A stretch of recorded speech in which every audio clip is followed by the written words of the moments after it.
बिस्मिल्लाहिर्रहमानिर्रहीम, अस्सलाम वालेकुम।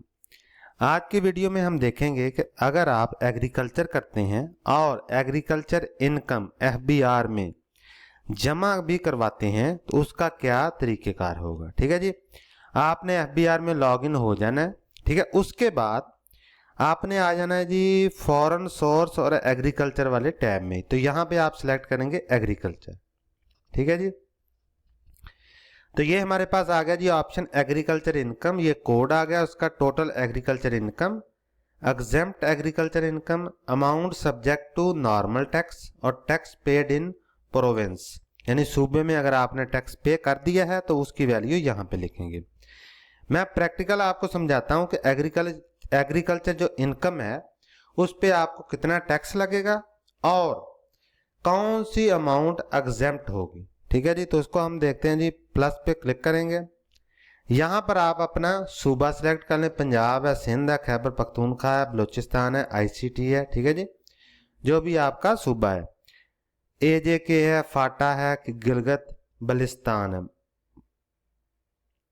बल्तिस्तान, गिलगित बल्तिस्तान, जो भी है आपका वो सिलेक्ट कर लें। पंजाब है जी, तहसील आप सिलेक्ट कर लें, जो भी आपकी तहसील होगी वो आप सिलेक्ट कर लें। मैं यहाँ पर आपको समझाने के लिए फॉर एग्जांपल ये हम सिलेक्ट कर लेते हैं, कोई भी फटाफट सिलेक्ट कर लेते हैं जी और सबमिट कर देते हैं। ठीक है जी, अभी ये देखें आपके पास जितनी भी एग्रीकल्चर लैंड होगी जिस भी एरिया में होगी, फॉर एग्जांपल फोटाबाज के अलावा आपकी हासलपुर में है, फॉर एग्जांपल आपकी फैसलाबाद में है, फॉर एग्जांपल आपकी लाहौर में है, तो आप सबको अलग अलग जमा करें और उनकी वैल्यू लिख दें। ठीक है, टोटल एग्रीकल्चर इनकम, अगर तो आपकी इनकम 6 लाख तक है सालाना, ठीक है, अपने एक्सपेंस वगैरह निकाल के अगर आपकी टोटल इनकम 6 लाख बनती है तो वो आप यहां पे लिखेंगे। ठीक है जी, और यहां लिख देंगे एग्जेम्प्ट फ्रॉम टैक्स और यहां टोटल पेड इन प्रोविंस, यानी सूबे में आपने कितना पे किया है तो वो टैक्स आप लिख देंगे, जितना भी पे किया होगा, जितना भी बनता होगा, और इसे हम कैलकुलेट करके सबमिट कर देंगे। लेकिन अगर आपने 6 लाख से वैल्यू 6 लाख तो आप लिख देंगे एग्जेम्प्ट एग्रीकल्चर इनकम। ठीक है जी, लेकिन अगर आपकी वैल्यू 6 लाख से ज्यादा है, अगर तो 6 लाख तक है तो इसे कैलकुलेट करके ओके कर दें तो फॉर्म सबमिट हो जाएगा। लेकिन फॉर एग्जाम्पल आपकी वैल्यू है 12 लाख, ठीक है, काही दही सैकड़ा हजार 10,000 लाख 10 लाख 12 लाख है, तो ये 12 लाख एग्जेम्प्ट नहीं है। तो यहाँ पे आपने लिखना है टैक्स उसका कि आपने कितना टैक्स पे किया है। ठीक है जी, फॉर एग्जाम्पल अभी हम देखते हैं कि टैक्स रेट क्या है, यानी कितनी एग्रीकल्चर इनकम होगी तो उस पर टैक्स होगा और कितनी एग्रीकल्चर इनकम नहीं होगी तो उस पर टैक्स नहीं होगा या टैक्स एग्जेम्प्ट होगा। तो ये देखें जी, ये मैंने एक वेबसाइट से लिया डाटा, आप खुद से जो इनकम टैक्स है वहां से डाटा कलेक्ट कर सकते हैं या अपने जो टैक्स एक्सपर्ट हैं उनसे बात करके फिर इस डाटा को एंटर करना है। और यहाँ पर जो आपने लिखना है, फॉर एग्जांपल अगर आपने को टैक्स पे किया है सूबे को तो वहां यहाँ जो लिखना है उसको अटैचमेंट में भी डालना है। एफबीआर आपसे पूछ सकता है कि आपने टैक्स तो पे कर दिया लेकिन प्रूफ दें।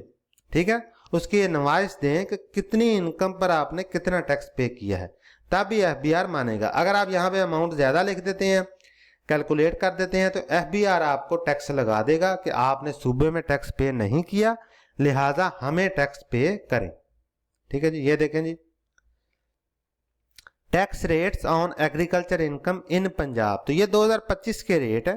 ठीक है जी, ये देखें 2025-26 in Punjab, agriculture income tax rates 2025-26 in Punjab Pakistan.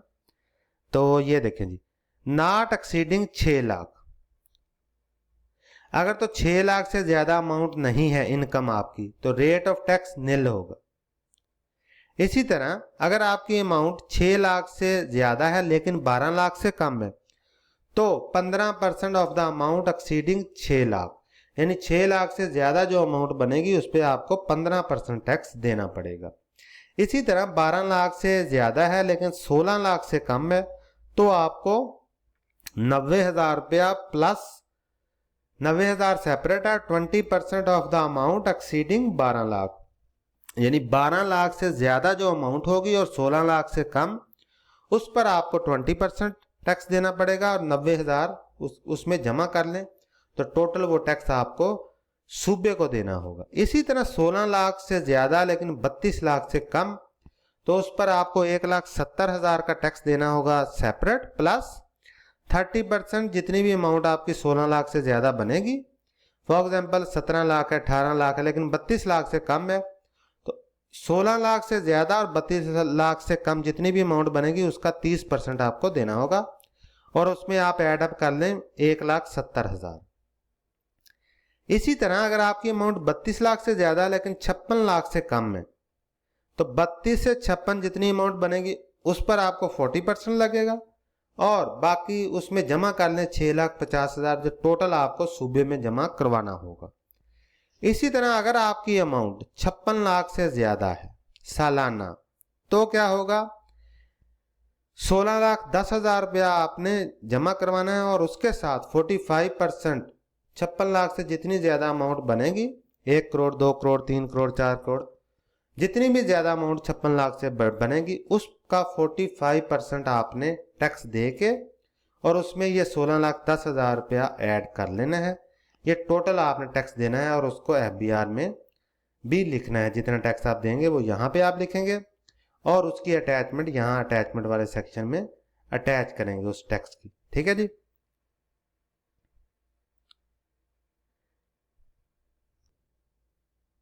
तो ये हमने देखा था जी पंजाब का एग्रीकल्चर टैक्स। ठीक है, tax rate on agriculture income in Punjab. तो यहाँ से हम क्लिक करेंगे और सिंध का भी देख लेते हैं। ठीक है, taxable under the Sindh agriculture tax. ठीक है, इसी तरह KPK agriculture income tax slab, इसका भी आप देख सकते हैं यहाँ से। ठीक है जी।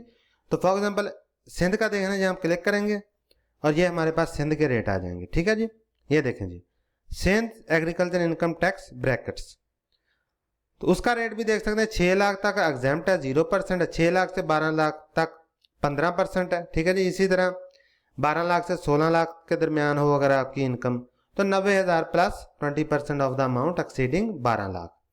यानी अगर आपकी फॉर एग्जांपल 12 लाख से ज़्यादा अमाउंट है, 13 लाख, 14 लाख, 15 लाख, तो उस अमाउंट का आपने 20% और उसमें जमा कर लेना 90,000 रुपये। इसी तरह ये बाकी रेट्स आप देख सकते हैं। 56 लाख है, ठीक है, 32 लाख से 56 लाख, 16 लाख से 32 लाख, उसका रेट ये दिया हुआ है। ये आपने टैक्स जो है वो सूबे में जमा करवाना है और उसकी रसीद अपने पास रखनी है ताकि आप जब FBR में रिटर्न जमा करवाएं तो यहाँ पर आप लिख सकें और आपके पास उस चीज़ का प्रूफ भी हो। ठीक है, तो अगर आप छोटे किसान हैं, आपकी इनकम जो है वो 5 लाख है या 6 लाख है, ठीक है जी, तो वो आप यहाँ पे लिख दें और यहाँ पे लिख दें एग्जेम्प्ट फ्रॉम टैक्स। ठीक है, लेकिन अगर आपकी अमाउंट 6 लाख से ज़्यादा है तो आपने ये जो फिगर है यहाँ पे नहीं लिखनी, आपने उसका टैक्स यहाँ पे लिखना है और उसका प्रूफ यहाँ पे अटैच करना है, उसके बाद इसको सबमिट करना है, वरना आपको वायलेशन आ जाएगी, आपको पेनल्टी आ जाएगी और आपको फाइन पे करना पड़ेगा FBR में। ठीक है जी। तो मैं लिखता हूँ फॉर एग्जांपल ये हो गया जी 5 लाख, तो 5 लाख एग्जेम्प्ट है, तो इसे मैं कर देता हूँ कैलकुलेट फॉर एग्जांपल। ठीक है जी,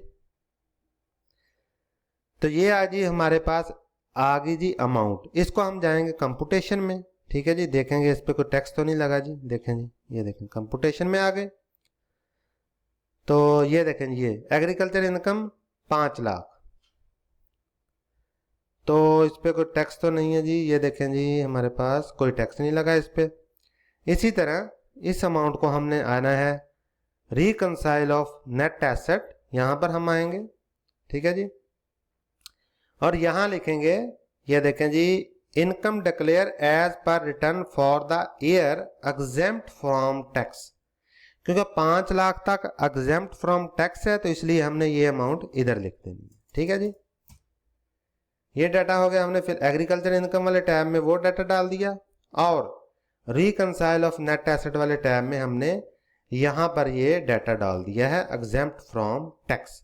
ये ईयर टू ईयर वेरी करता है, अगर किसी ईयर में ये एग्जेम्पशन खत्म होगी तो आपको टैक्स देना पड़ेगा और उसके बाद अमाउंट यहाँ पर लिखनी पड़ेगी, वो फिर सब्जेक्ट टू नॉर्मल टैक्स में आ जाएगी। ठीक है जी, तो ये देखें अर्न रिकंसाइल अमाउंट है, तो 5 लाख को आप पर्सनल एसेट में डाल दें, अगर आपने पर्सनल एक्सपेंस में डाल दें, और पर्सनल एसेट में डाल दें अगर आपने इससे कोई एसेट परचेज किया है तो वो लिख दें, अगर आपने एक्सपेंस किया है तो वो लिख दें, तो ये आपकी अमाउंट 0 हो जाएगी।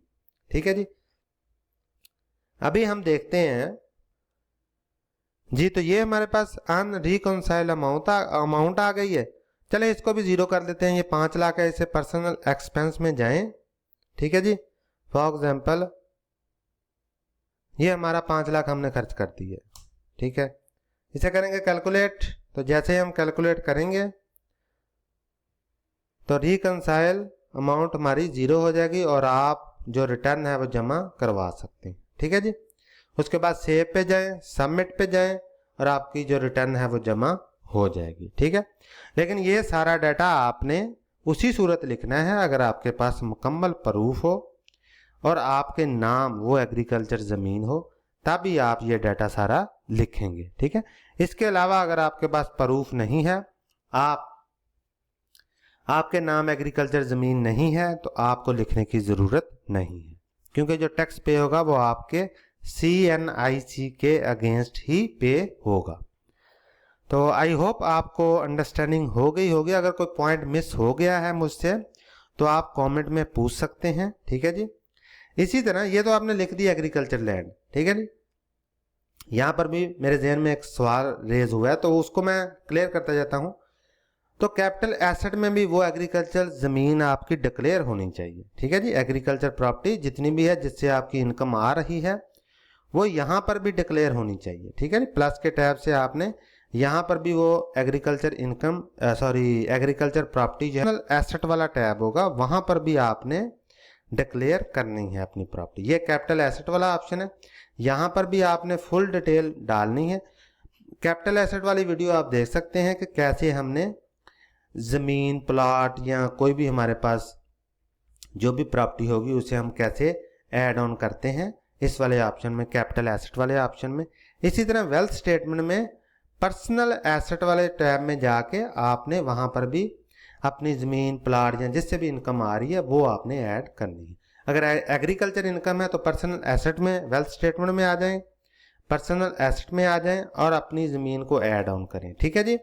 इसी तरह कैपिटल एसेट वाले फॉर्म में आए और यहाँ पर भी वो सेम ज़मीन आपकी जो है आपके नाम है वो यहाँ पर ऐड ऑन होनी चाहिए। ठीक है जी।